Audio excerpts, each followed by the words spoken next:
yo me considero una especie como de testigo. Y esa ha sido mi vocación, ser un testigo de lo que vivo, de lo que me toca vivir. No porque sea una persona importante, sino porque me siento compelled, ¿cómo se dice? Me siento como Sí, llamado. a hablar de lo que me rodea e intentar encontrar significado de las cosas que me suceden.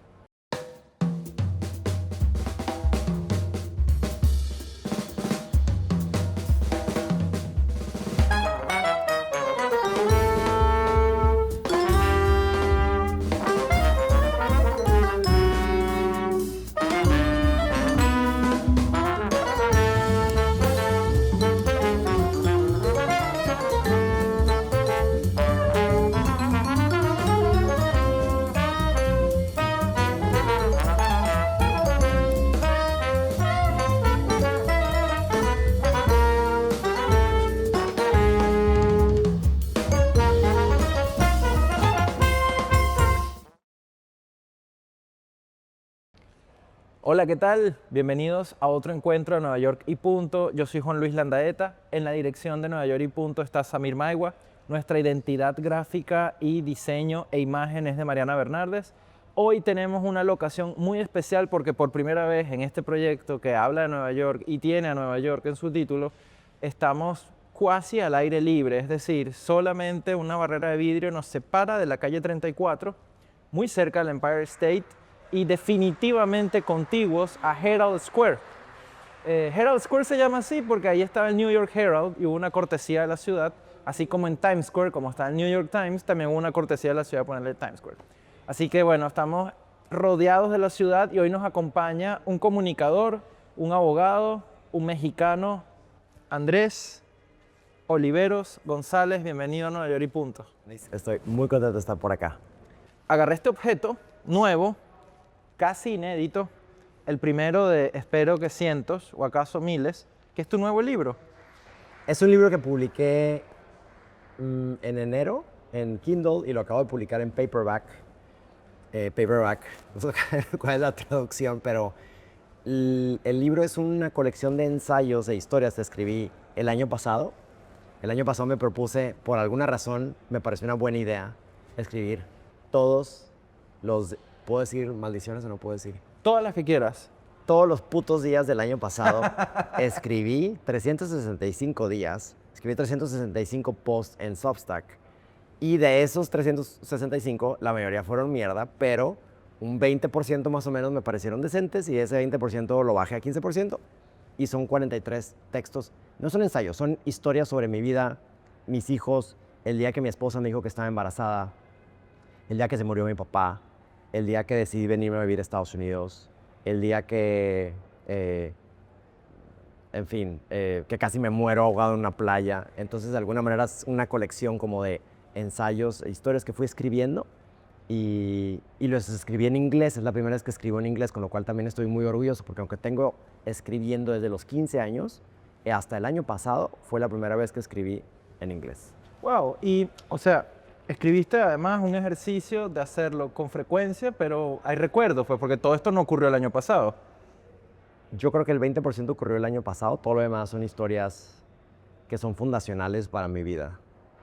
Desde mi origin story, que ahorita la puedo platicar si quieren, porque tengo una, pero es de la historia de mi abuelo, la historia de mis papás, de mis hijos, y algunas cosas que pasaron que fueron muy importantes para mí este año, como una que en algún momento de la plática quiero compartir sobre mi hijo y un carro que rayó, ya llegaremos a eso.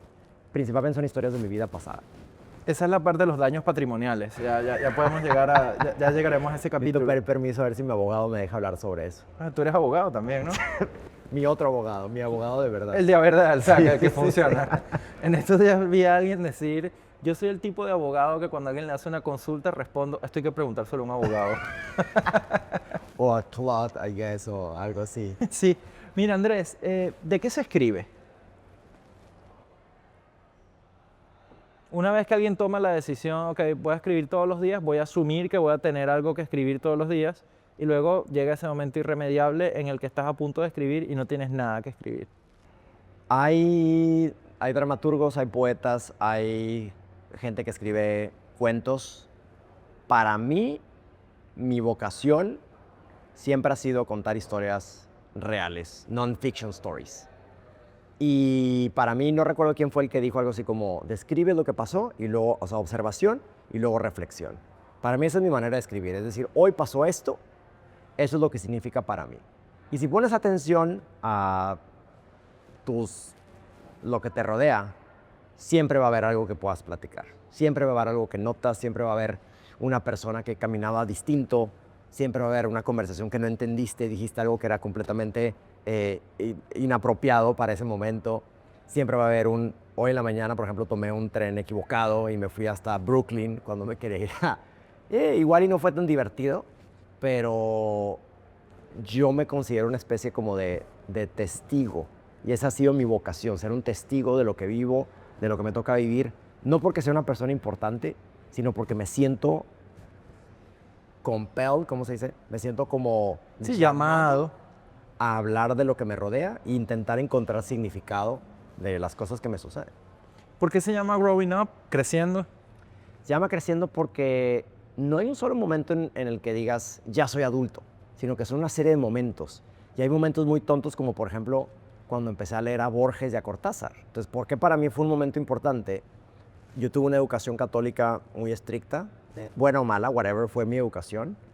Y en la preparatoria llegó un maestro y nos puso a leer a Borges y a Cortázar. Y para mí fue como, what the fuck is this? O sea, para mí fue muy...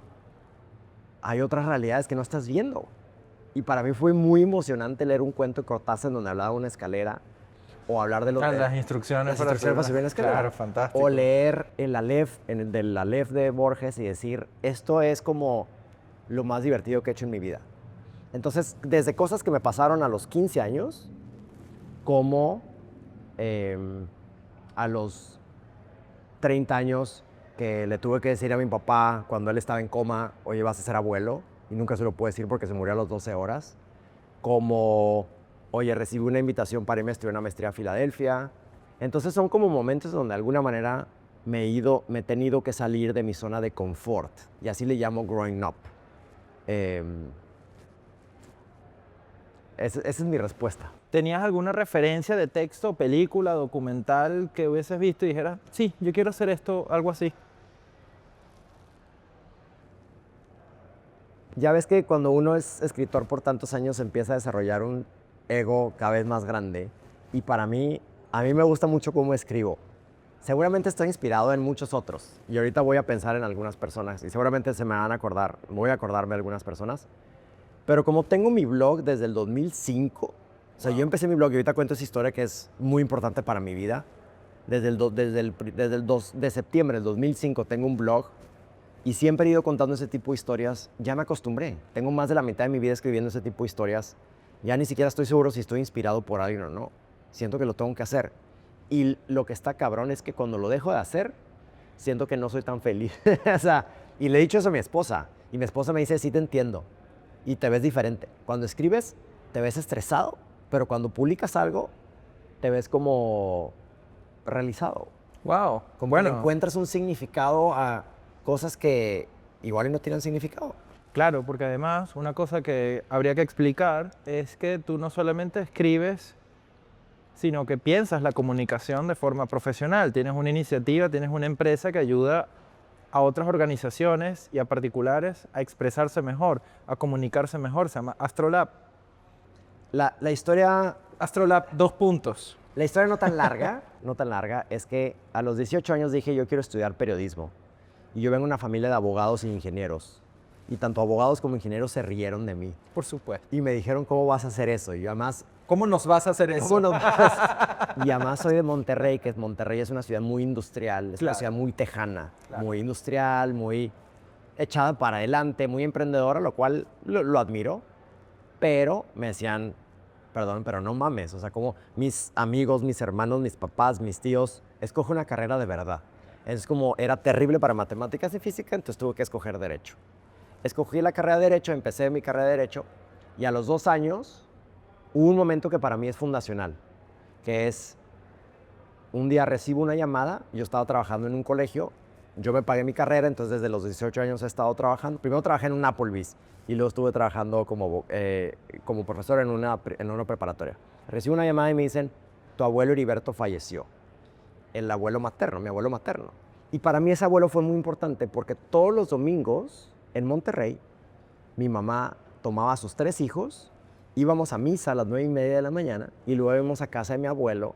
Y mi abuelo, que era la definición de self-made man, era una persona que creció pobre, aprendió inglés en los 40, 50, pidiendo unos discos a domicilio, Wow. aprendió inglés, se fue a estudiar, se fue a trabajar a fábricas en Kentucky y en otras partes, no sé cómo le hizo, puso su empresa, le fue muy bien, y a partir de los 50 años empezó a culturizarse, comprar libros, viajar. Pero él trabajaba con fierro, ibas a su taller y era terrible porque era fierro y todo negro y obreros y soldadura, pero a él lo que le gustaba era leer y viajar. Y entonces los domingos nos contaba historias.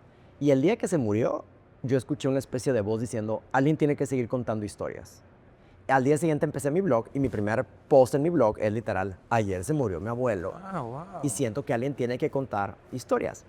Y 6 años después, eso dio a la fundación de Astrolab, porque empezamos a escribir en el 2000, varios años después, un amigo y yo, él en su blog, todo esto en Blogspot, yo en el mío, historias sobre cosas, y ya cada uno tenía su carrera, y yo como abogado corporativo, o sea, me gradué, empecé a trabajar como abogado corporativo, decía, detesto cómo los líderes en esta empresa se comunican, son terribles, me frustra, son aburridos, son insulsos, son... Abogados. No, y en general los líderes de la empresa. Claro. Y entonces para mí decía, tiene que haber una mejor manera, tiene que haber una manera más divertida de comunicarse. Y encontramos el concepto de storytelling. Vinimos a Nueva York en el 2011 a tomar un taller de storytelling Wow. que daban unos australianos. Teníamos tan poco dinero que mi socio y yo tuvimos que pedir un préstamo para poder pagar los 2 vuelos. Nos quedamos en un Airbnb, esto es 2011, en un Airbnb al final de Brooklyn. Dormimos mi amigo y yo, heterosexuales, en una cama de ese tamaño, porque no teníamos dinero para pagar nada más. Fuimos al taller y dijimos, hay que empezar algo así en México.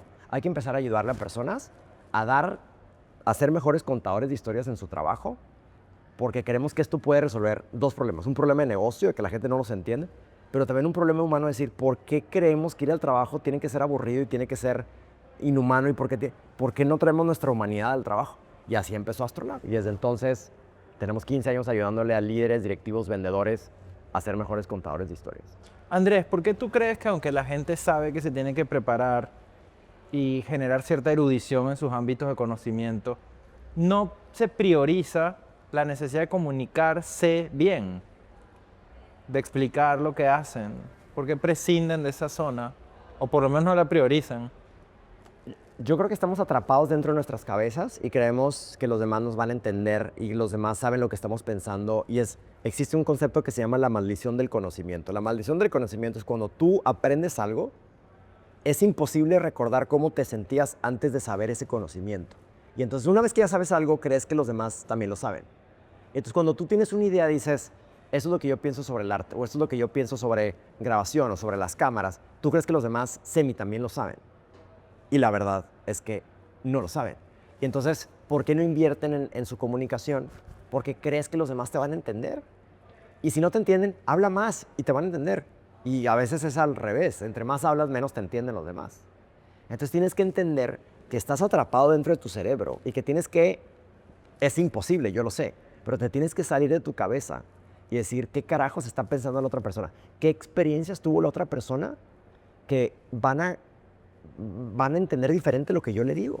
Si yo le digo X, él va a entender Y porque él creció en otro país, en otra cultura, en otra religión, en otra edad, en otro género. Entonces, por eso es importante la comunicación.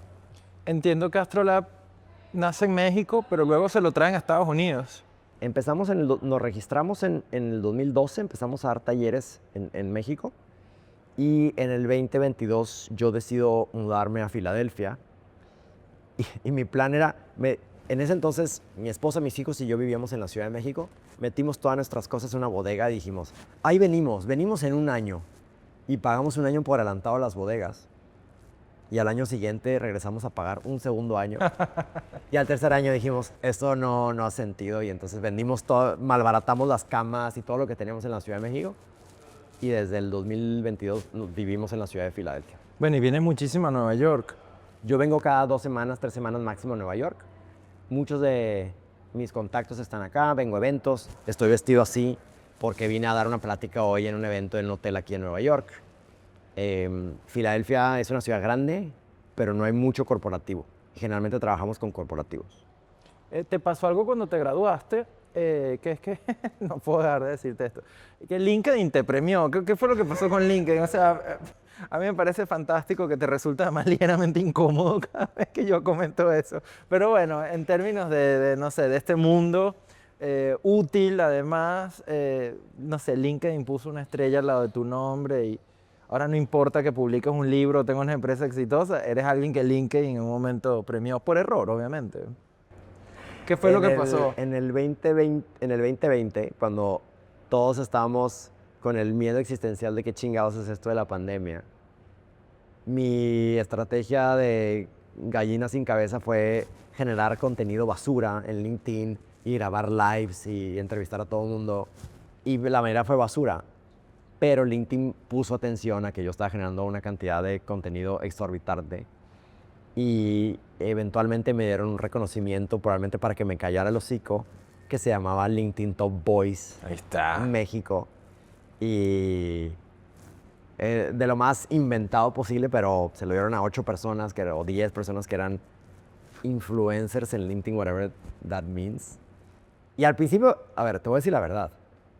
Para mí sí fue importante, porque sí fue una especie como de decir, a ver, que una plataforma como LinkedIn, que por mal que hagamos chistes de LinkedIn, lo que sea, en el 2021 para mí fue como, a la madre, ¿qué es esto? O sea, me sentí orgulloso.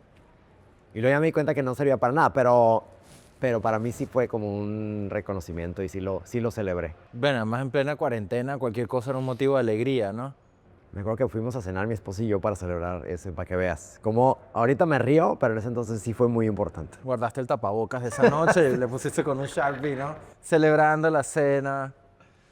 En fin, eso fue lo que sucedió en LinkedIn. Mira, hablando precisamente de las redes sociales y de las redes sociales profesionales como esta y del storytelling, ¿no crees que también la aguja quizás se fue al otro lado y es como que hay demasiado bullshit? Demasiado bullshit. Porque Y todo cuenta una historia. Bueno, deja ¿verdad? tú, y eso pre-AI. Claro. Ahora es peor, porque 4 de cada 5 posts en LinkedIn son evidentemente construidos por AI. Y tienes un emoji, y tienes 3 líneas cada una con su punto, y luego tienes un M-dash, algo que jamás habías usado en tu vida. El guión largo. El guión largo. El maldito guión largo. Y luego no solo X, sino que también Y. Y dices, tú nunca, o sea, Francisca, jamás en tu puta vida habías escrito algo. Y ahora resulta que haces unos textos de este tamaño en LinkedIn. No los puedo leer. Francisca, tú eres analfabeta, todos sabemos que no sabes ni leer ni escribir. ¿Cómo es eso que ahora estás publicando párrafos? Y ya no solo el texto, sino que además los comentarios. ¡Qué increíble aportación! Me parece fenomenal. Y dices, Dios santo, Gerardo, o sea, tú tampoco, güey. A mí me está pasando más que con los textos, con la imagen, ¿no? O sea, hay como un filtro de AI que hace que todo el mundo se ve exactamente igual. No sé qué hace pensar a las personas de que ser exactamente igual a los demás es bueno, pero sí, o sea, hubo un momento en el que había que distinguirse y ahora hay que parecerse. Sí, cuando hicieron, digo, en una nota aparte, cuando salió el tema este como de animaciones tipo Miyazaki, que todo el mundo de repente, para mí, yo escribí, de hecho uno de mis artículos es justamente sobre eso y me pareció muy interesante, me pareció muy inteligente mi post porque el artículo se llamaba Prometeo en reversa. Entonces el mito de Prometeo es alguien que, o sea, no, Prometeo va y le roba el fuego a los dioses y se lo da a las personas. Prometeo en reversa porque ella, o sea, los dueños de ella nos está diciendo, nos está quitando nuestro fuego y se los está dando a los Elon Musk y a los Jeff Bezos. Y, en fin, me pareció clever, pero yo dije, a ver, de entrada me gusta mucho Miyazaki, me parece una falta de respeto, pero whatever, es lo de menos, se nos va a pasar. Pero ¿por qué queremos ser todos iguales? Sí, bueno, yo toda mi vida he tenido problemas con hacer lo que los demás están haciendo, sin más. Pero en particular, además, esto tenía un daño, como siempre, ¿no? Con la tecnología. Pero había gente que decía, mira, ponerle este filtro a esta foto, qué sé yo, no como que merma un río en el Amazonas, pero como que estamos jodiendo, sobrecalentando el planeta, haciendo filtros de Miyazaki, ¿no? O sea, el uso que se le está dando a esa nueva herramienta. Bueno, hay un periodo como de corrección, también Sí, es por muy supuesto, por impresionante, supuesto, sí. es muy poderoso, sin lugar a dudas muy poderoso, es muy instantáneo. Y claro, la moda también, o sea, el producto cultural también pasa por estas nuevas herramientas, ¿no? Sí, o sea, hay una curva, me imagino. Y, a ver, yo sí utilizo inteligencia artificial todos los días, no para todo. A veces lo utilizo para demás cosas que digo, ¿por qué pregunté a inteligencia artificial cómo hervir una papa? No necesito inteligencia artificial para hervir una papa, no necesito inteligencia artificial para saber si estos o estos otros zapatos son los que me quedan a este traje. Lo cual, no, lo de la papa no, pero sí, de repente dices, no, a ver, si por 41 años o 40 años no he usado inteligencia artificial y so far todo bien, ¿para qué chingados estoy usando para todo? Es una gran herramienta que tiene una capacidad cognitiva, evidentemente muchos X arriba de los seres humanos, por supuesto. Pero eso no lo hace humano. Eso no lo hace humano. ¿Tienes ya clientes así de simpáticos que te digan para qué te va a pagar a ti si puedo hacer esto con AI? ¿O reconocen y saben que esto tiene unos límites y... Em, lo que pasa es que como lo que hacemos es facilitación, más que escribir las historias de nuestros clientes, la facilitación pues es que las personas aprendan a contar una mejor historia en persona. Entonces, inteligencia artificial, por supuesto que te puede ayudar a redactar mejor tus ideas, a pulirlas, a sintetizarlas, pero eventualmente tienes que hacerlas tuyas. Y ahí es donde creo que la facilitación y que digas algo que tus compañeros te volteen a ver y hagan notes o te digan no me gustó, eso todavía no vemos cómo lo va a sustituir la inteligencia No artificial. es pícara, no hace reír. No, no fue divertida, no me enganchaste, por más que me dije enhorabuena. Y no solo emojis de AI, por más que sea clara desde un punto de vista, si no conectaste con las personas, no conectaste con las personas. Sí, yo tengo un amigo que dice que la inteligencia artificial no tomó agua de la calle. Sí, como claro, no tiene esa cosa sí, de jugar en la calle y que sea carnaval y mojarte, dañarte un poco, etcétera. Sí, sí, sí, quemarte la mano, ¿no? Y Sí. comerte una fruta que está, o sea, enlodarte. Y bueno, para mí la gran diferencia, lo cual me parece que es obvia, para mí la gran diferencia, y que otra vez para mí es en mi cabeza hace todo el sentido, es los seres humanos somos finitos y nos vamos a morir. Para mí eso hace toda la diferencia, porque entonces mi hijo de 10 años, que de repente todavía le agarro la mano, y en fin, está en un momento en donde evidentemente estamos a meses que eso ya no suceda.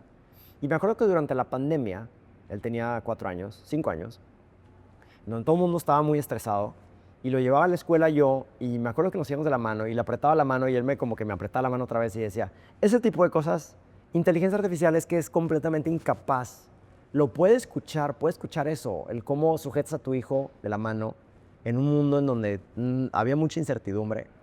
Pero inteligencia artificial no es incapaz de eso, porque además yo sé que eventualmente mi hijo no me va a volver a agarrar la mano en mi vida. Claro. Pero ese momento que ya se está yendo, inteligencia artificial no lo puede entender. Bueno, espero que no te conviertas en un demente que vaya agarrando de la mano a niños por ahí porque su hijo ya no le agarra la mano. O en una calle. No, no hay que ir por ahí porque está el señor que le agarra la mano a los niños. Mira, hablando de tu hijo, ¿qué fue lo que hizo con el carro y que lo rayó? Es una gran historia. Es una gran historia. Bueno, es un adelanto de lo que está en el libro, ¿no? Es una de historias favoritas. Cumpleaños él en julio. Le organizamos Cumple pronto. Ya va a cumplir 11 años. Cumple 10 años y le organizamos una fiesta, invitamos 8 o 10 amigos, nos vamos a un evento, juegan y termina la fiesta y nos vamos a un restaurante ya solo 2 papás, mi esposa y yo, y él se quedó con 2 amigos. Estábamos en un restaurante y ellos estaban en las mesas afuera. Y de repente llega mi hijo con la cara blanca, me dice, papá, dañé un carro. Y entonces estaban jugando y una silla se les cayó y se cayó arriba de un carro que estaba estacionado y le dejó un rayón así. Y no estaba la persona, del dueño del carro, y entonces le dejé una nota, por supuesto, y le dije, oye, aquí está mi teléfono, escríbeme, por favor, lo siento, tal, y dime, y te digo, o sea, te mando el dinero. Y estábamos ya, se fue a acostar mi hijo y me dijo, papá, no sé si este fue un día feliz o fue un día triste. Wow. Y como papá, pues dices, a ver, quiero que valores las cosas materiales, pero no quiero que te agobies por las cosas materiales, ¿me explico? O sea, tienes que tener un balance. Lo mandé a dormir y yo sin saber qué carajos decirle. Uno piensa que los papás tienen todas las respuestas y no supe qué decirle. Y una hora después, ya que se había dormido, él me escribe una persona y me dice, hola, vi tu nota, el carro era un carro rentado de la marca Enterprise, así se llama el ensayo. No te preocupes, yo tengo un seguro que cubre ese tipo de cosas. Dile a tu hijo que feliz cumpleaños. Wow. O sea, sí lo extorsionaste un poco, ¿no? Sí le pusiste. Sí, se le dije, sé cómo se llama tu esposa, sé que cómo tu se hijo llama tu estaba sí. cumpliendo años. Tengo drones viendo dónde vives tú. Exacto. Pero me pareció una historia increíble que digo, si no lo hubiera escrito, probablemente es una historia buena, pero se me hubiera olvidado. Pero ahora está aquí. Claro. ¿Por qué no seguiste con el reto? Porque fue una patada en los... O sea, fue muy pesado escribir todos los días, güey. O sea, y creo que hace poquito me preguntaba si no pude contestarte el como que qué tan difícil fue o cómo le sentiste. Podría decir que quizá la mitad de los textos los hice con mucha fricción, los hice a fuerza. Los hice a las 11:20 de la noche diciendo, puta madre, ¿de qué voy a escribir? Hoy no me pasó nada. Y entonces, pues era inventar cosas, pero pues fue parte de la disciplina. Entonces por eso dije, ¿sabes qué? Fue un gran experimento. Estoy casi seguro que lo voy a volver a repetir en otro momento. Y sé que hay gente que tiene 15 años escribiendo todos los días. Yo, si no, necesito tener una especie de plan y decir, tener un buffer de 15 ensayos para días malos, porque siempre va a haber días malos. O sea, días no malos, pero tú sabes, hay días que te levantas y dices, no quiero pintar, güey. Ya. Entonces fue muy pesado, güey. 4 de los ensayos que escribí el año pasado los escribí en conciertos. En un concierto de Dream Theater, en un concierto de Metallica, en un concierto de uno de los herederos de Grateful Dead y en un concierto de Used, un grupo que le gusta a mi esposa. Pero todo súper silencioso. En el puto puesto de pie, así en el slam o mosh pit, como se diga, escribiendo mi code. El de Dream Theater fue fácil porque el concierto duró 3 horas. Y entonces me senté en una canción que duraba 25 minutos y escribí un post. Entonces, imagínate, estás en un concierto porque trabajaste en la mañana y luego comiste y luego aseaste y luego dormiste a tus hijos y te fuiste al concierto y estás a las 11 de la noche teniendo el tiempo de tu vida. Te la estás pasando increíble y de repente dices, puta madre, no he escrito hoy. Y entonces Substack, estoy aquí en este concierto, esto es lo que está pasando, no sé qué decir, esta canción me gustó, me llamó la atención que mi esposa me dijo esto, me confesó algo que nunca me había dicho, ya me tengo que ir, send. ¿Cómo se llama el Substack? El Substack se llama mondoli.substack.com. ¿El blog? El blog es el mismo nombre, es el mismo nombre original del 2005. Estaba en otro portal. A ver, el blog original estaba mondoliblogspot.com, ahora está en mondoli.substack.com. En medio hubo otro Mondoli. Siempre ha sido la palabra Mondoli, que de hecho tengo un tatuaje, pero como estoy vestido como señor no pueden ver. ¿Qué es Mondoli? Mondoli es una palabra inventada que significa mundo de oliveros. Ah, mira. Mondoli. Y como es una palabra... No lo voy a hacer. Es una palabra tan tonta, nadie la va a copiar, a nadie le interesa. También sé, evidentemente, que es una tienda de té en un barrio, en un lugar de China, se llama Mondoli también. Fuera de eso, no one cares. Entonces, Mondoli para mí ya es una asociación que un amigo me dijo hace poco, un amigo que me conoce desde hace 30 años, me dijo, siempre he pensado que Astrolab es un side project de Mondoli. Y a mí no me dolió, probablemente a mis socios quizá. A mí no me dolió porque digo, es que sí fue así. Astrolab salió de Mondoli. Entonces el año pasado, que mi esposa me obligó, me puse una pistola en la cabeza y me dijo, te vas a hacer un tatuaje, la única palabra que pude pensar fue Mondoli. Porque para mí es, si tengo 20 años escribiendo Mondoli, casi puedo apostar que por los siguientes 20 años voy a seguir escribiendo en Mondoli. Te obligó a tatuarte. No me obligó a tatuarte. Qué situación tan rara. Como... Mi esposa habla muy bien de ti. Ya, no, bien, no, pero si sabe que soy como soy, yo cuestiono cosas. Entonces, como, o sea, si te van a poner un arma enfrente que sea para que te tatúes algo. Te voy a contar la historia de cómo me obligó a tatuarme. Entonces, ella tiene 2 tatuajes. El primero... ¿Te obliga con frecuencia a cosas? El primero es una concha de este pan mexicano que le gusta Gracias por mucho. esa acotación, porque nos ve gente, gente donde, claro, hay acepciones. Entonces, de la es una palabra concha de pan mexicano, pan Sería dulce bellísimo mexicano. que uses una vulva tatuada en tu antebrazo, estés en tus reuniones corporativas, ahí hablando a la gente de comunicar y diga, hay que abrir los brazos. Y entonces estoy a punto de hacer una broma porque es su segundo tatuaje. Ya. En fin, el asunto es que tiene esta concha de su pan dulce mexicano. Se lo hizo hace varios años. Y entonces ahora que estamos en México el verano pasado me dice, oye, encontré un lugar, el último día antes de regresarnos a Estados Unidos, encontré un lugar para tatuarnos. Y le digo, yo no sé qué tatuarme. Tenía una frase que me gustaba mucho, que es salte de tu cabeza, que la voy a relacionar con algo que pasó en Ámsterdam hace unas semanas. Ahorita, si sobra tiempo, hablamos de eso. Salte de tu cabeza. Siempre me ha gustado, porque salte de tu cabeza es, no tomes una decisión estúpida ahorita. Pausa, salte tantito. Si estás de mal humor, estás cansado, vete a dormir, toma un vaso con agua y te puedo apostar que no vas a pensar lo mismo en 2 días. Si después de 10 días sigues pensando lo mismo, está bien. Pero si tienes una idea para ahorita para tomar una decisión, porque estás de mal humor, sal de tu cabeza y te aseguro que vas a pensar diferente. Me gustaba mucho eso y quería tatuarme no la frase, sino ya había imaginado una persona como, imagínate, no sé, no soy visual como tú, pero imagínate un cráneo, una cabeza y una persona como saliendo, abriendo una puerta por detrás, como saliendo de su cabeza. Me gustaba mucho esa idea. Pero como me dijo, el tattoo parlor cierra en 1 hora y tenemos que escoger algo rápido. Porque Te obligaron ahí, te aplicaron un clot. Dame esta idea en tanto tiempo. Sí, shut up, dámela ya. Y entonces la única otra cosa, dije, si quiero hacer algo que sé que no me voy a arrepentir, es una palabra y es Monoli. Fíjate, cuando dijiste lo de sal de tu cabeza, yo más empecé como en un salero. Sal de tu cabeza. Como si fuese la caspa de alguien, ¿no? La sal de tu cabeza. Va a tener que ser algo así, o sea, porque ya tengo una palabra, ya no puede ser una frase. Entonces, pero me gusta mucho y sigo pensando en esa frase que es así como un mantra inteligente que me va a ayudar a tomar mejores decisiones. Sí, porque al final es una abstracción. Es completamente una abstracción, pero parte de esta noción de ciencias del comportamiento, de decir, sé que ahorita puedes estar muy molesto, muy cansado, muy borracho, muy lo que... Está bien, te valido, pero te puedo apostar que si te vas a dormir, tomas un vaso con agua, mañana piénsalo otra vez. Y si de verdad lo quieres hacer, hazlo, güey. Pero el ser humano históricamente se ha sabido de que toma malas decisiones en momentos malos, güey. A ver, voy a decir una tontería, pero digo, bueno, no es una tienes tontería. como 40 minutos diciendo tonterías. El 80% de los asesinatos en Estados Unidos no fueron planeados, güey. Fueron porque alguien los hizo enojar, güey. Y así podría decir que en muchas otras categorías de estupidez humana es porque no lo pensaste, güey. También pasa que la conciencia hierve y está disparando líneas de pensamiento y lo que entendemos por conducta es la escogencia de una línea de pensamiento de todas las demás que había. Que en ese Exacto. momento hacía sentido. Voy a gritar, voy a pegar un golpe, me contengo, etcétera. Como la persona que te pegó en la calle. ¿A ti? Sí, fue impresionante. Lo tengo que contar en algún momento.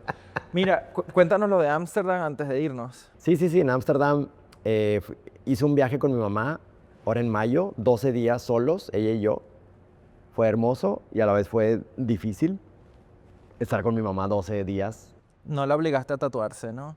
Y entonces estábamos en Ámsterdam y mi única negociación con ella fue te acompaño porque ella quería ir a los museos, nunca había ido a Ámsterdam, nunca había ido a París, la acompañé a todos los museos, increíble, 12 museos en 12 días.